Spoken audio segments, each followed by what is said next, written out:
Akhirnya Belanda mulai menyesal.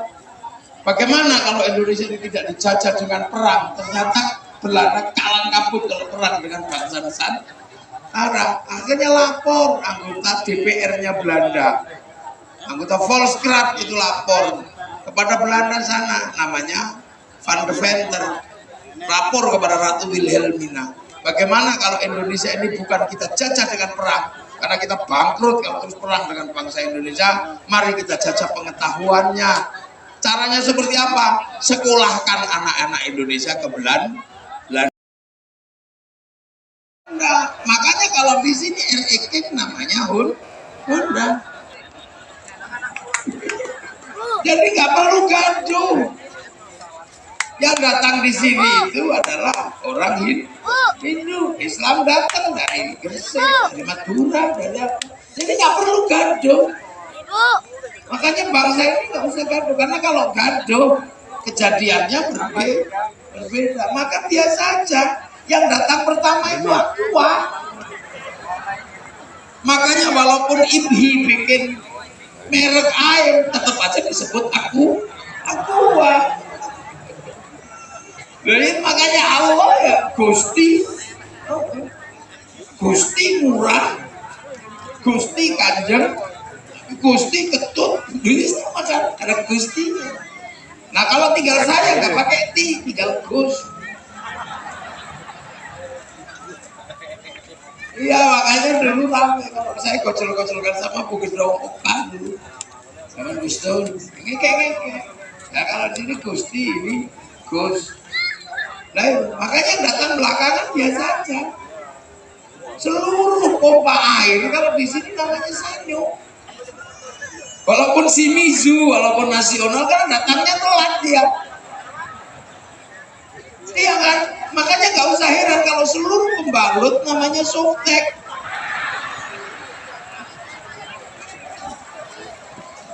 Lo apapun kan? Jadi nggak usah emosi kalau tiba-tiba beli Aqua keluarnya Ades, nggak usah marah. Dan paling susah kalau ketemu ibu-ibu. Kalau lebaran paling susah kita ini. Seluruh suguhan itu bungkusnya kongguan. Begitu dibuka isinya rengginang.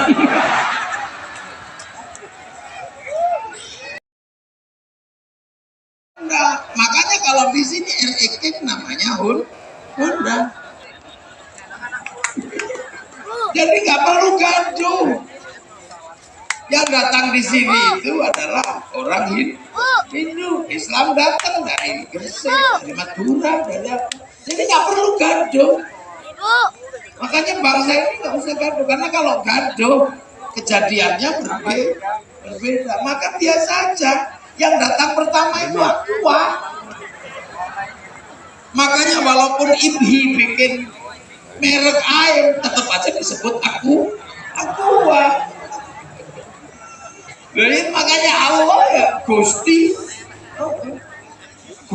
murah, Gusti kanjeng, Gusti ketut. Ini sama kan ada Gustinya. Nah kalau tinggal saya nggak pakai T, tinggal Gus. Iya makanya dulu ramai kalau saya gocol-gocolkan sama Bukit Rokokan dulu, sama Gus Dur. Ini kayak. Nah kalau di sini Gusti, ini Gus. Nah, makanya yang datang belakangan biasa aja. Seluruh pompa air kalau di sini namanya Sanyo.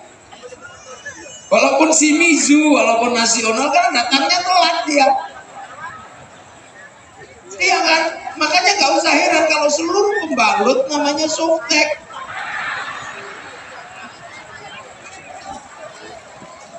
Lo apapun kan?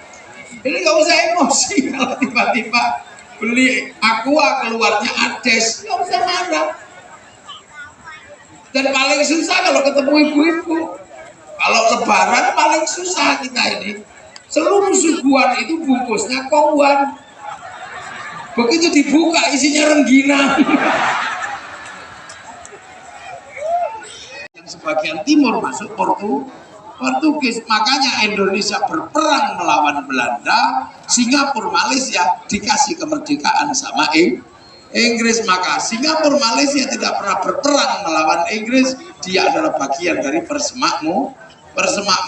Makanya Inggris penguasa waktu dunia sesuka hatinya memberikan 1 jam lebih awal dari waktu Jakarta.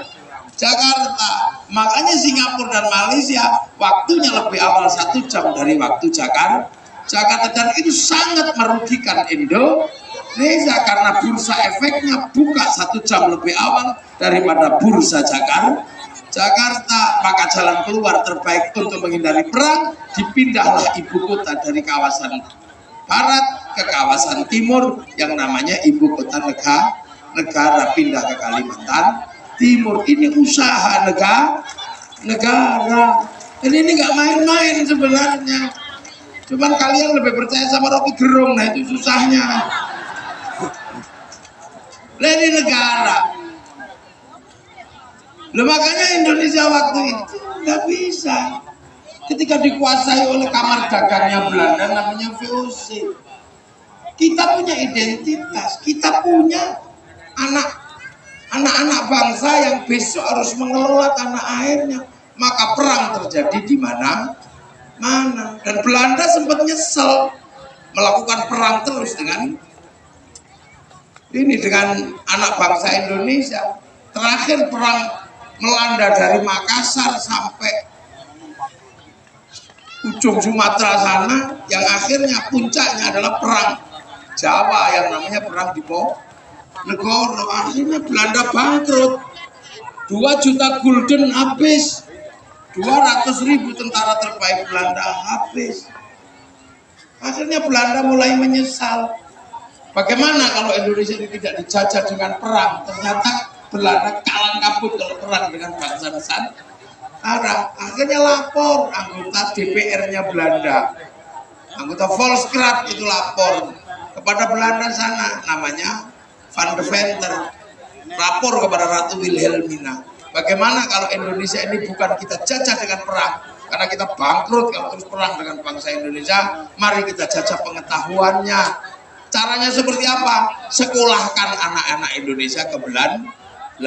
Lahirlah politik etis, sehingga anak-anak kita bisa sekolah, bisa belajar. Tapi anak-anak Indonesia selain belajar, tugas senengannya ngeluyur, main ke pasar-pasar loak itu. Biasalah, namanya nggak pernah lihat di Eropa jalan-jalan. Nah, di pasar loak, di buku-buku internasional ketemu buku kecil yang berjudul What is the Nation? Apa arti itu sebuah bangsa? Yang ditulis oleh Ernest Renan. Akhirnya lahirlah tradisi pergerakan. Sampai akhirnya kemudian kita semua menghadapi satu gerakan besar. Yang santri menghadapi gerakan itu mulai berpikir bagaimana membentuk bangsa. Maka lahirlah hubbul waton minal iman, cinta tanah air bagian dari iman. Itu sekitar tahun 1923. Nah, 28-nya semangat persatuan anak bangsa dimulai dengan Sumpah Pemuda, yang akhirnya kemudian menemukan titik temu. Bangsa ini harus bersatu, satu bangsa, satu tanah air, satu bahasa. Nah, itu terjadi. Jadi tidak main-main, yang namanya kemerdekaan itu butuh darah dan nyawa. Makanya sampean jangan main-main dengan simbol-simbol negara. Beruntung kita hari ini lahir tahun sekarang, di mana yang namanya perang itu karnaval. Kalau kita lahir di tahun 45 saat resolusi jihad dikeluarkan, itu darah beneran, bukan betadin. Loh ya, waktu perang Puputan Margarana itu perang beneran. Keluar situ mati, kena peluru beneran. Kalau sekarang kan ususnya bukan usus manusia, ususnya ayam ditempelin di bambu. Makanya jangan main-main dengan simbol-simbol kemerdekaan. Merah putih itu darah dulu mintanya. Makanya simbol negara namanya merah putih. Itu darah dulu yang diminta. Resolusi jihad itu kenapa muncul? Karena menyobek bendera merah, putih, biru, sampai kemudian seluruh Belanda bergerak bersama sekutu. Untuk apa? Supremasi Belanda birunya disobek. Karena merah, putih, biru. Tinggal merah, putih. Makanya anti betul Belanda itu. Tetap harus ada birunya. Kami di Yogyakarta waktu itu, nenek-nenek kami di Jawa sana, mengibarkan merah putih tembak Belanda.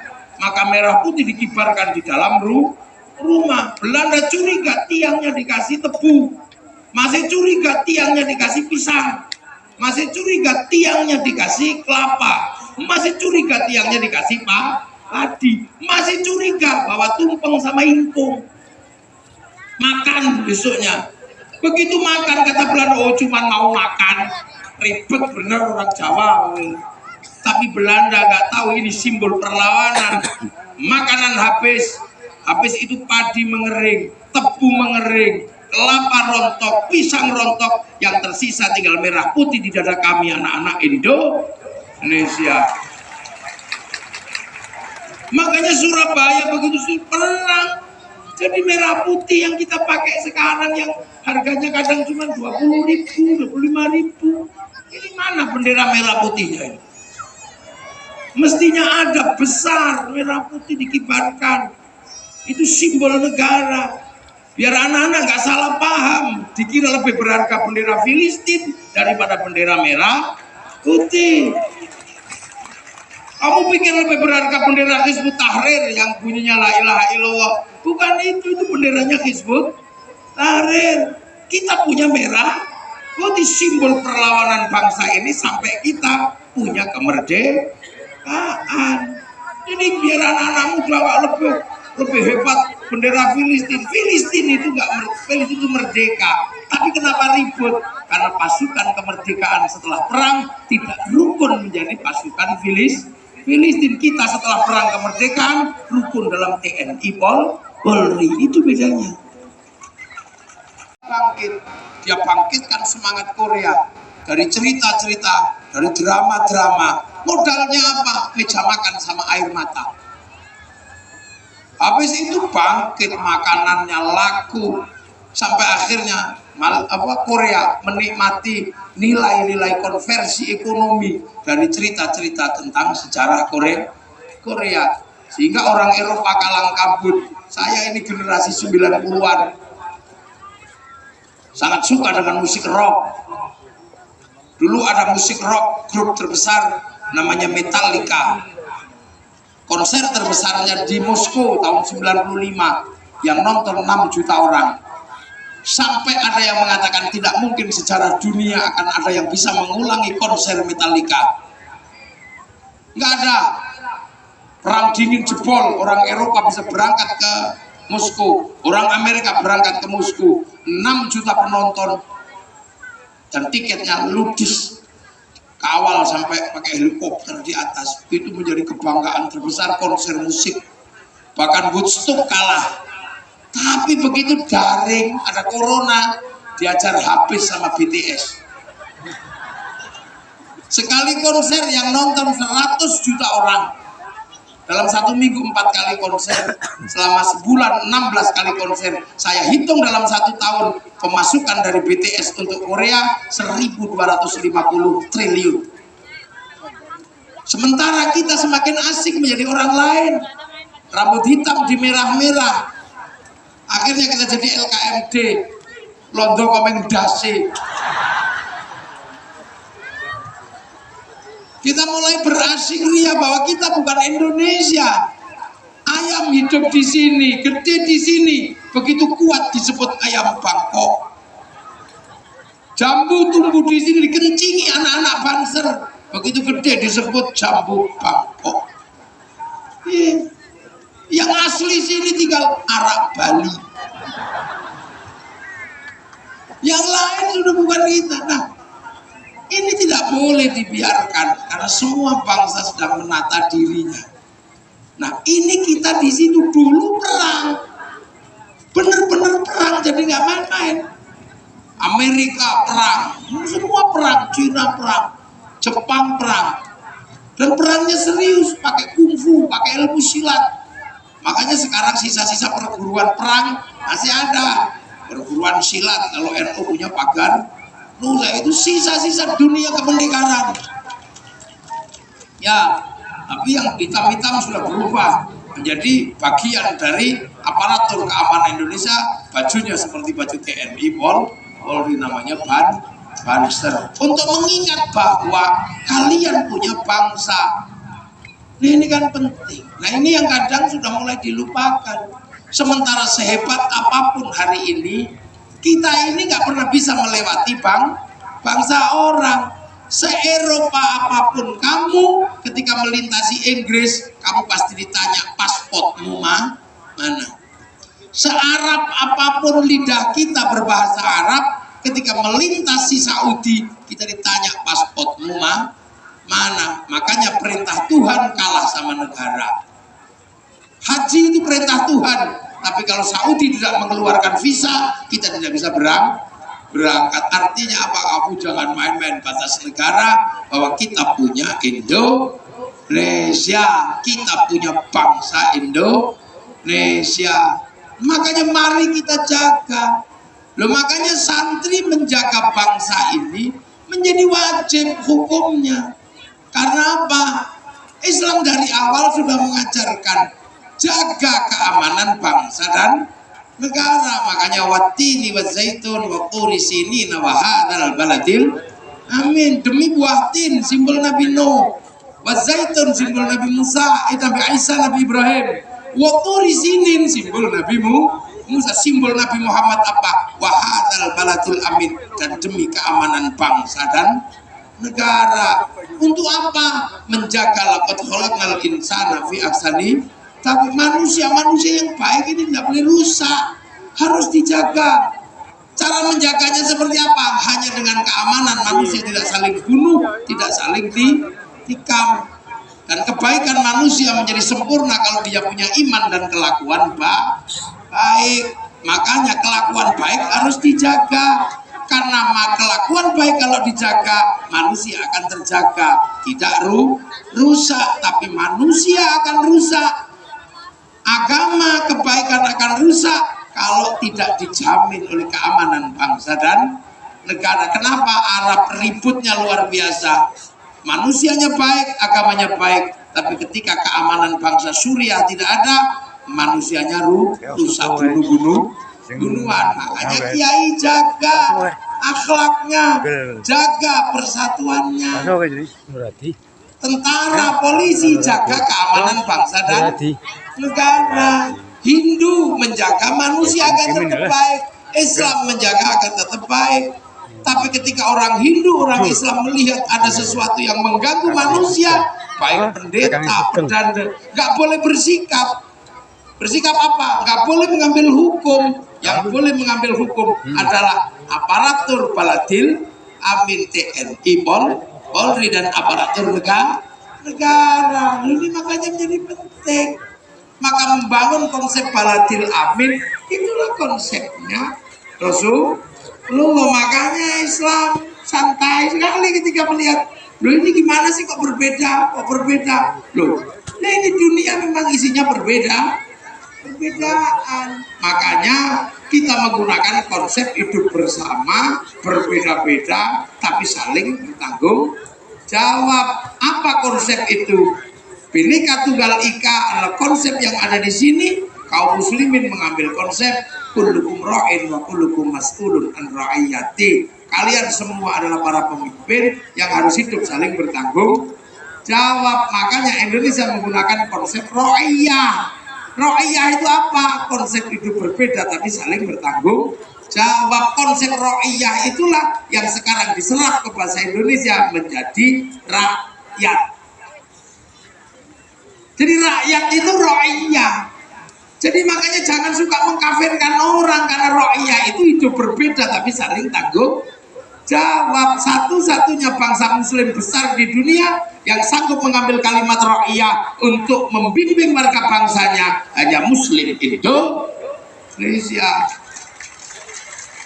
Nah itu makanya khilafah HTI, nggak cocok di Indonesia. Karena apa? Kita bukan people. Kalau kita people itu Vox Populi, Vox Dei, suara mayoritas, suara Tuhan. Begitu dia mayoritas, dia mengatakan wakil Tuhan, akan lahir diktator mayoritas. Makanya Hizbut Tahrir Ikhwanul Muslimin dilawan sama Nahdlatul Ulama.